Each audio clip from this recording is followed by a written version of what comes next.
Acompanhe com interesse a leitura da palavra do Senhor, diz assim: a fome continuava gravíssima na terra. Quando eles acabaram de consumir o cereal que tinham trazido do Egito, Jacó disse aos filhos: voltem e comprem mais um pouco de mantimento para nós. Mas Judá lhe disse: aquele homem nos advertiu solenemente dizendo: vocês não verão o meu rosto se o outro irmão não vier com vocês. Se o Senhor resolver enviar conosco o nosso irmão, iremos e compraremos mantimento para o Senhor. Mas se o Senhor não enviar, não iremos, pois o homem nos disse: vocês não verão o meu rosto se o outro irmão não vier com vocês. Vamos mais uma vez orar. Pai Celestial, nós agradecemos por tudo que já tivemos aqui, que fizemos, que falamos, e agora, ó Pai, nós pedimos que o Senhor nos abençoe na exposição da Tua Palavra, para a Tua glória, no nome precioso do nosso resgatador, do nosso Redentor, do nosso Salvador, Jesus Cristo. Amém. Eu não sei, irmãos, eu fico assim, bastante até emocionado, sempre que nós temos batismo infantil, e meditando sobre isso ao longo da semana, sobre a bênção da aliança, a bênção de podermos consagrar nossos filhos ao Senhor, eu fiquei pensando como Deus é maravilhoso em não somente nos fazer parte do seu povo, do povo da aliança, mas nos dar a bênção de consagrarmos nossos filhos, nossas crianças ao Senhor, prometeu ser o nosso Deus e o Deus da nossa descendência. Que bênção é para nós, que santo privilégio, podermos não somente consagrar nossos filhos ao Senhor através do batismo, mas trazê-los ao meio do povo do Senhor, e assim eles crescerem neste ambiente da aliança, da graça, eles aprenderem a palavra do Senhor, eles serem amados e protegidos por toda a igreja. Que santo privilégio é esse que o povo de Deus tem? Mas ao mesmo tempo eu fico pensando quantos negligenciam essa bênção, talvez por não terem ideia da bênção que é consagrar os seus filhos ao Senhor. E, como eu disse, não basta só que a criança receba o batismo. É preciso, como os pais acabaram de prometer ainda há pouco, os pais da Mila, os pais do Daniel, é preciso que eles tragam os seus filhos com assiduidade ao culto. É preciso que eles orem pelos filhos, orem com eles e por eles. É preciso que eles ensinem a palavra do Senhor a eles. É preciso, como nós lemos em Deuteronômio 6, que eles inculquem aos seus filhos, que só existe um Deus, e que nós devemos amar este Deus de todo o coração, de toda a força, de toda a alma. E ao fazermos isso, nós temos a certeza de que o Deus de aliança, como nós cantamos ainda há pouco, o Deus de promessa, Ele estará com seus olhos sempre sobre nós e sobre os nossos filhos. O batismo não concede aos nossos filhos a bênção de que eles terão uma vida perfeita, uma vida isenta de problemas, uma vida sem dificuldades, sem sofrimento, uma vida de bênçãos materiais. Não é nada disso. Mas fazer parte do povo da aliança significa que serão cuidados pelo Senhor. Serão, quando necessário, disciplinados pelo Senhor. Serão conduzidos pelo Senhor. Não para uma vida de conforto, mas para uma vida muito melhor do que isso, para uma vida de alegria, de gozo no Senhor, conduzidos à salvação eterna. E quando eu olho para Jacó e para a sua família, eu vejo a bênção da aliança sobre eles. Quando nós iniciamos essa série, olhando para o capítulo 37, nós lemos sobre uma família disfuncional, uma família cheia de problemas, um pai privilegiando um filho, José, sobre outros filhos, promovendo ódio dentro de casa, os irmãos de José com inveja de José, se recusando a dizer shalom para o próprio irmão, odiando o próprio irmão. Nós começamos essa série vendo uma família cheia de problemas, defeitos, pecado. Mas nós temos, queridos, seguido nessa exposição, e nós temos visto que aquela família cheia de problemas, cheia de pecado, fazia parte da família da aliança. Eles tinham um Deus, o Deus da aliança, o Deus do avô de Jacó, Abraão, o Deus do pai de Jacó, Isaac, o Deus de Jacó, e aqueles seus filhos cheios de pecados, também faziam parte do povo da aliança. E o que nós temos visto, e vimos isso de forma muito clara no domingo passado, é Deus através da providência, disciplinando, trabalhando o coração. E quando nós olhamos para o capítulo 43, nós vemos a continuação dessa disciplina do Senhor e os resultados de como a providência disciplinadora de Deus faz mudança no coração de pessoas. E vejam comigo, o texto começa falando que a fome continuava gravíssima na terra.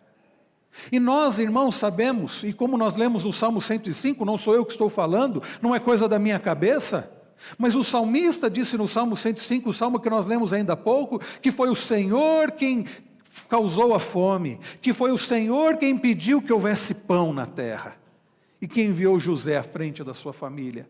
Esta fome, meus irmãos, não era resultado do acaso, como muita gente pensa que as coisas que acontecem são resultado do acaso. Problemas, mesmo catástrofes ou epidemias, tudo é resultado do acaso, não. Nós cremos que o Deus da Bíblia, o Criador dos céus e da terra, dirige e conduz todas as coisas.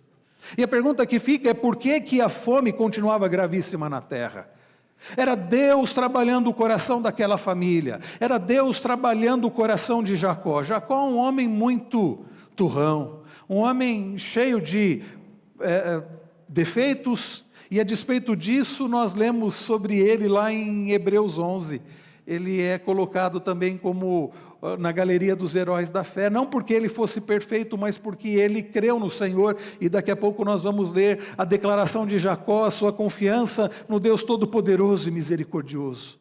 Mas eis Jacó, como nós, ele ainda, mesmo com tudo o que havia acontecido, mesmo tendo seu filho Simeão preso lá no Egito, ele está lá em Hebrom, e ele está amando a Benjamim acima dos demais. Está Abraão, meus irmãos, está Jacó, agindo com teimosia. Jacó agindo com teimosia. E nós lemos que Deus estava apertando aquele homem através da fome. A fome continuava gravíssima na terra. Quando eles acabaram de consumir o cereal que tinham trazido do Egito, Jacó disse aos filhos: voltem, comprem mais um pouco de mantimento para nós. Como se a coisa fosse tão simples assim. A fome continuava, ele diz assim: vocês foram, já uma vez, vocês trouxeram cereal, o cereal que vocês trouxeram acabou, voltem lá e comprem mais, simples assim. Não, não é simples assim. Simeão estava preso no Egito, e Jacó precisava, meus irmãos, lidar de forma diferente com seus filhos. Jacó precisava parar de amar a Benjamim sobre todas as coisas.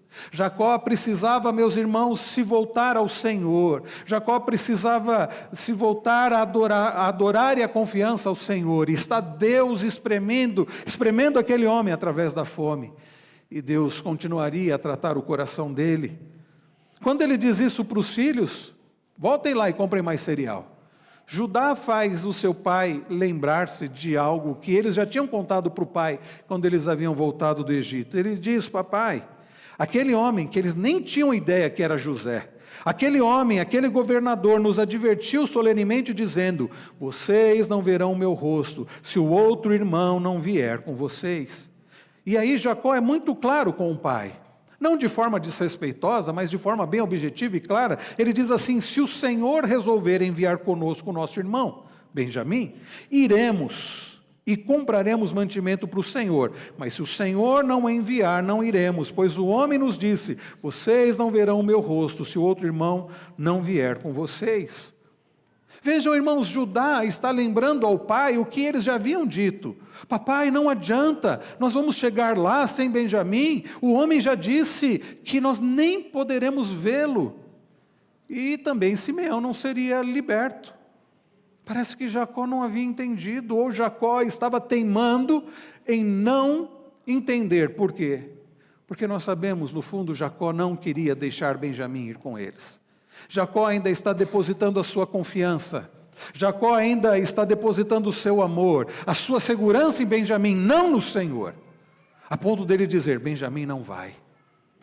Mas ao ser lembrado das palavras de Judá, do seu filho Judá, a respeito de que ele deveria deixar Benjamim ir com eles, percebam que Jacó ainda está tendo o seu coração trabalhado, porque ele não reage dizendo: bom, se é assim, vamos confiar em Deus, Benjamim vai com vocês. Não. Percebam que ele diz no verso 6, e aqui o narrador Moisés vai se referir a Jacó usando o nome pactual, o nome da aliança, o nome que Deus deu a ele, dizendo Israel. Ele se refere a Jacó como Israel. Israel respondeu: por que vocês me fizeram esse mal, dando a saber àquele homem que vocês tinham outro irmão? Percebam, Jacó ainda agarrado a Benjamim, ao invés de ele dizer, então voltem ao Egito e levem Benjamim, ele vai censurar os filhos. O que vocês tinham que dizer lá para aquele homem que vocês tinham mais um irmão? A culpa é de vocês, vocês falam demais. Quem sabe até sugerindo, vocês podiam ter mentido. Mas irmãos, não era o caso de que foi falha deles terem falado a respeito de Benjamim. E aqui o texto nos revela, pela primeira vez, detalhes da conversa aqui, das perguntas que José fez para eles, porque percebam na resposta de Judá, no verso de número 7, eles responderam: o homem nos fez perguntas específicas a respeito de nós e de nossa parentela, dizendo: o pai de vocês ainda é vivo? Vocês têm outro irmão? Nós apenas respondemos o que ele nos perguntou. Como podíamos adivinhar que ele nos diria: tragam outro irmão? Eles estão dizendo: papai, nós não tivemos culpa. O sujeito tinha uma curiosidade tão grande, queria saber do Senhor, queria saber de Benjamim. Talvez até eles pensando, nem entendemos porquê. É claro que ele queria saber de Jacó, é claro que ele queria saber de Benjamim, ele queria saber a respeito do seu pai, ele queria saber a respeito do seu irmão. E então, meus irmãos, depois de tudo isso, vem o verso 8, e então Judá disse a Israel, seu pai: deixe o jovem ir comigo, e nos levantaremos e iremos, para que vivamos e não morramos, nem nós, nem o Senhor, nem os nossos filhinhos. É Judá, meus irmãos, falando com o pai: papai, chega, papai, o senhor precisa mudar de atitude, papai, o senhor precisa deixar Benjamim com a gente, porque se o Senhor continuar teimando desse jeito, o Senhor vai morrer. Nós vamos morrer, nossos filhinhos vão morrer, a descendência da aliança vai morrer. Olha o que precisa acontecer. E nós vemos aqui, queridos irmãos, que Deus não está apenas tratando o coração do velho Jacó, Deus está tratando do coração de Judá. Judá, aquele que fez tanta bobagem, aquele que, como nós vimos no terrível capítulo 38, agiu de forma tão pecaminosa. Mas agora percebam, queridos irmãos, Deus trabalhando no coração daquele homem. E vejam o posicionamento dele, que diferente, verso de número 9. Palavras de Judá: eu serei responsável por ele, da minha mão o Senhor poderá requerê-lo, se eu não o trouxer de volta e não o puser diante do Senhor, serei culpado para com o Senhor pelo resto da minha vida. Judá está dizendo: eu me responsabilizo por Benjamim. Chega de medo, chega de covardia, chega de egoísmo. Eis Judá, queridos, dizendo: pai, eu me coloco como responsável por Benjamim, e se algo acontecer à vida dele, o Senhor pode tratar comigo. É Judá se colocando como fiador no lugar de Benjamim. E aí você vai lembrar, anos depois da descendência de Judá, vem aquele que se coloca no nosso lugar, e que morre em nosso lugar, e que se sacrifica em nosso lugar.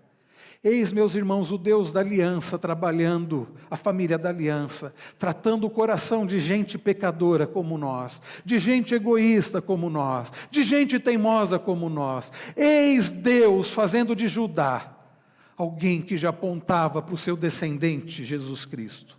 E no verso seguinte, meus irmãos, nós lemos no verso 10, se não nos tivéssemos demorado, já teríamos ido e voltado 2 vezes.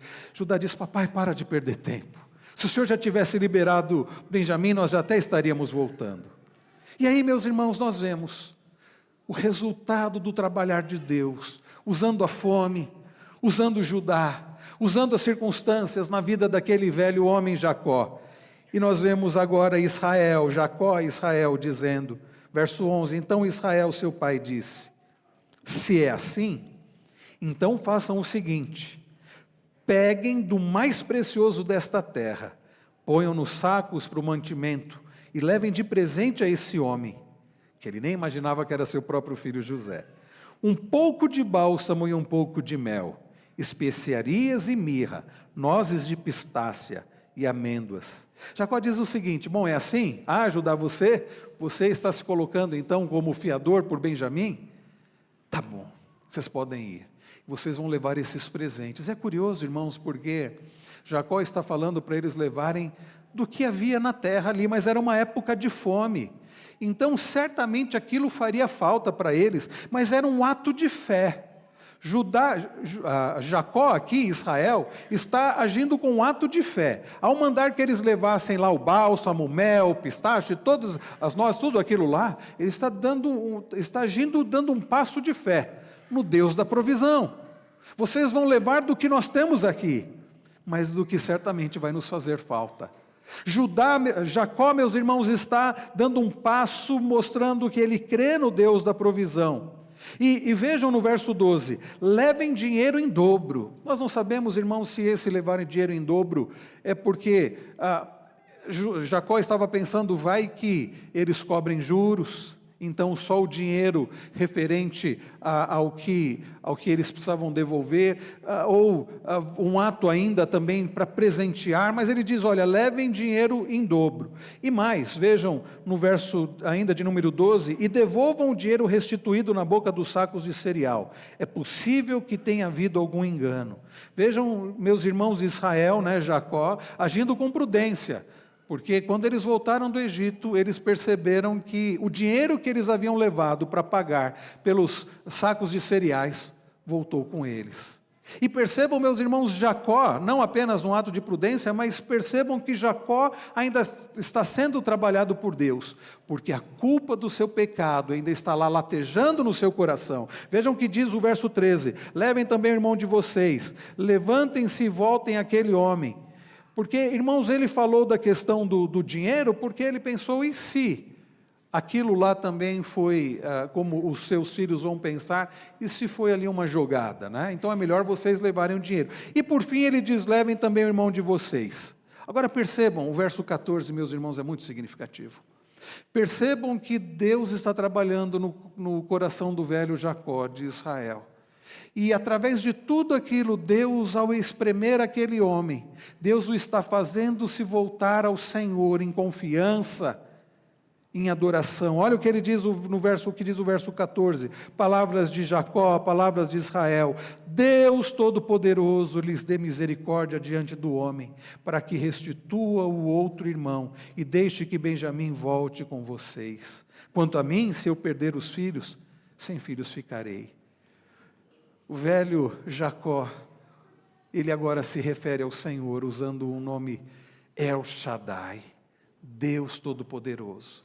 Jacó, meus irmãos, que antes estava confiando mais nos cereais, nas coisas ali, que achava que bastava ir até o Egito e comprar mais, estava tudo certo.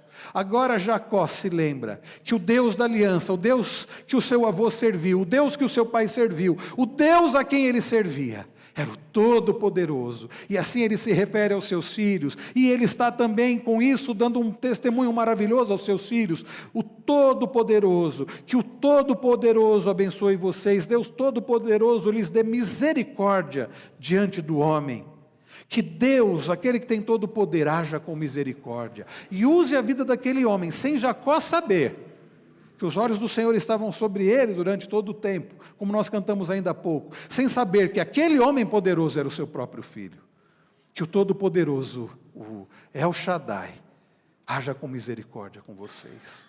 Irmãos queridos, é assim, queridos, Deus trabalha o nosso coração, para nos fazer voltar, ou aprender, ou a nos lembrar, que o Deus a quem nós servimos, Ele é o Todo-Poderoso, e Ele é misericordioso. E Ele abençoa a gente como nós, porque nós precisamos. E então ele termina dizendo, quanto a mim, se eu perder os filhos, sem filhos ficarei. Alguns comentaristas bíblicos acham que Jacó está agindo assim com desdém, como dizendo assim, ou até, coitadinho de mim, mas outros creem que a semelhança de Jacó está dizendo assim, Deus deu, e se Deus quiser tomar, bendito seja o nome do Senhor. Eu estou inclinado a acreditar que Jacó está agindo com confiança no Deus da provisão. Está dizendo, Deus está no controle de todas as coisas. eu vou ficar aqui confiando. Nós não sabemos quanto tempo ele ficou ali, aguardando o retorno, aguardando se Simeão voltaria, se Benjamim voltaria, se os outros voltariam, mas fato é que ele está demonstrando confiança no Senhor. Precisou Deus agir com a fome, precisou Deus usar tantas coisas, e Deus vai usar o que Ele quiser, o que for necessário, para trabalhar o seu coração e o meu coração, para que nos voltemos para Ele, em confiança, em adoração. O texto continua, irmãos, e aí nós lemos, queridos, a respeito da viagem que os filhos de Jacó fazem de volta ao Egito. E, irmãos queridos, o verso 15 diz: então os homens pegaram os presentes, o dinheiro em dobro, e Benjamim, levantaram-se e foram ao Egito. Aqui, queridos, é preciso lembrar que ali não era uma viagem rápida, uma viagem fácil. Os irmãos de José retornam ao Egito, uma viagem de cerca de 400 quilômetros. Uma viagem que, feita no lombo de animais, duraria cerca de 2 semanas. E eles pegam tudo aquilo, e juntamente com eles Benjamim, e então caminham por 400 quilômetros, de 10 a 15 dias de viagem, até chegarem ao Egito. E vejam o que o texto diz, verso 16. Quando José viu que Benjamim estava com eles, disse ao administrador de sua casa: leve estes homens para casa, mate um animal, prepare tudo, pois estes homens comerão comigo ao meio-dia. Ele fez como José lhe havia ordenado, e levou os homens para a casa de José. Tratamento VIP. Eles chegam ao Egito. José, lembrem-se, Deus havia o colocado como o maior somente abaixo de Faraó, o administrador geral do Egito, como nós lemos ainda há pouco no Salmo 105. E José, meus irmãos, manda hospedá-los no lugar, na melhor parte, que era a sua própria casa, tratamento VIP. E percebam que aqueles homens, os irmãos de José, sem ter ideia de que era José o seu irmão, talvez se soubessem que era José, eles ficariam com mais medo ainda, certamente. Mas diz o texto, verso 18, que os homens tiveram medo, porque foram levados à casa de José. E na mente deles, ainda carregada de culpa por causa dos seus pecados, o que passava pela mente deles não era: Deus, o Deus da aliança, está nos abençoando, porque Ele é um Deus misericordioso e perdoador. Na mente deles Deus está pesando a mão. E olha o que eles dizem ainda no verso 18: é por causa do dinheiro que da outra vez voltou nos sacos de cereal, que nós fomos trazidos para cá, para que possa nos acusar e atacar, nos escravizar e tomar os nossos jumentos. Olha a mente daqueles homens. Nós fizemos, e por causa da culpa do passado, e nem porque eles haviam cometido algo de errado no Egito, porque ali eles eram inocentes. Eles não haviam levado dinheiro porque eles queriam, eles não haviam tentado ludibriar ali a José, como o pai fizera muitas vezes ao longo da vida, como eles certamente fizeram ao longo da vida deles, mas ali eles eram inocentes. Mas a cabeça deles, o coração deles ainda era carregado de culpa. Mas aí vem o verso 19: e se aproximaram do administrador da casa de José, e lhe falaram à porta e disseram: meu senhor, já estivemos aqui uma vez para comprar mantimento, mas quando chegamos à estalagem, ao abrir os sacos de cereal, eis que o dinheiro de cada um estava na boca do saco de cereal, nosso dinheiro intacto. Por isso trouxemos esse dinheiro de volta. Trouxemos também outro dinheiro conosco para comprar mantimento. Não sabemos quem pôs o nosso dinheiro nos sacos de cereal. Carregados ainda de medo, eles vão logo se justificando para o administrador que José havia colocado. Diz assim: olha, nossa história é essa, nós somos inocentes, e nós ainda trouxemos mais dinheiro, ou seja, não nos condene. Aí, meus irmãos, nós vemos o Deus da aliança, o Deus de toda graça e misericórdia, tratando com eles, através daquele administrador, verso 23. Olha a expressão que aquele administrador diz: que a paz esteja com vocês.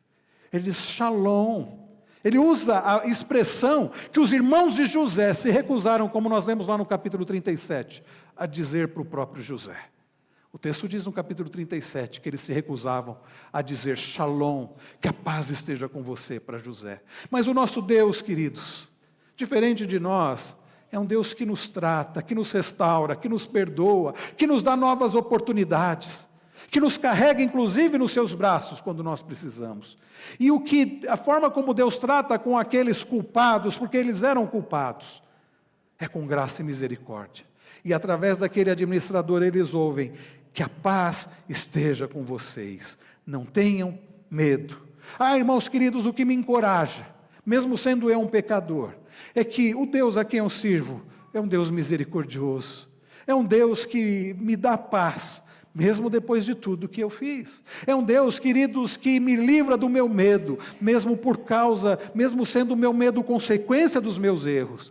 Mas é um Deus que trata o meu e o seu coração, é um Deus que nos leva ao arrependimento, é um Deus que nos leva à restauração, é um Deus que nos leva a experimentar novamente a sua doce e maravilhosa paz em Cristo Jesus, através do descendente de Judá, que é Jesus Cristo. E aí o administrador continua, e ele vai falar da graça do Senhor. Ele diz: o seu Deus e o Deus do pai de vocês. Ou seja, o administrador, Deus usa aquele administrador que nós não sabemos quem era, que nós não sabemos se conhecia o Deus de José, mas que certamente ouviu a respeito do Deus de José através de José. Aquele administrador falando do Deus da aliança, o seu Deus, o Deus do pai de vocês, o Deus da aliança, o Deus de Abraão, de Isaac, de Jacó, o Deus de vocês, foi quem colocou esse tesouro nos sacos de cereal. Parem de ter medo. Quem abençoou vocês foi o Deus de vocês. Creiam. E aí ele continua dizendo, meus irmãos, ele continua a falar da graça de Deus. Ele diz: eu recebi o dinheiro que vocês trouxeram. E olha a graça de Deus na prática. Então ele trouxe Simeão para fora. Depois o administrador levou aqueles homens à casa de José e lhes deu água. E eles lavaram os pés. Também deu ração aos seus jumentos. Então prepararam um presente para quando José viesse ao meio-dia, pois ouviram que ali haviam de comer. Irmãos, percebam como Deus se manifesta com misericórdia, com graça, com perdão, com amor. Aqueles irmãos de José não mereciam aquilo. E nós também não merecemos nada de bom do Senhor. Mas não é que o Deus da aliança trata o povo da aliança com misericórdia e graça? Não conforme nós merecemos, mas conforme nós precisamos. E o mesmo Deus de Abraão, de Isaac, de Jacó, que trabalhou o coração daquela gente e agiu com perdão e graça, é o nosso Deus. Porque lembrem-se, nós somos descendentes pela fé de Abraão. Nós também fazemos parte do povo da aliança. E eu não sei o que você já fez, o que você tem feito, mas uma coisa eu sei: há oportunidade para nós, filhos da aliança, para nos voltarmos ao Senhor em verdadeiro arrependimento e recebermos do Senhor a graça, o perdão, as bênçãos. O texto continua, e o verso de número 25 diz, verso de número 26 diz: quando José chegou à sua casa, trouxeram-lhe para dentro o presente que tinham em mãos, e se inclinaram até o chão diante dele. Olha aí, o sonho que Deus havia dado a José, mais uma vez se cumprindo ali, no sonho do capítulo 37, os seus irmãos se inclinando diante dele.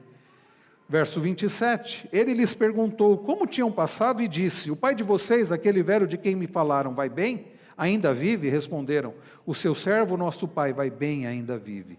E abaixaram a cabeça e se inclinaram. Quando José levantou os olhos, viu Benjamim, seu irmão, filho de sua mãe, e disse: é este o irmão mais novo de vocês, de quem me falaram? E acrescentou: Deus lhe conceda a sua graça, meu filho.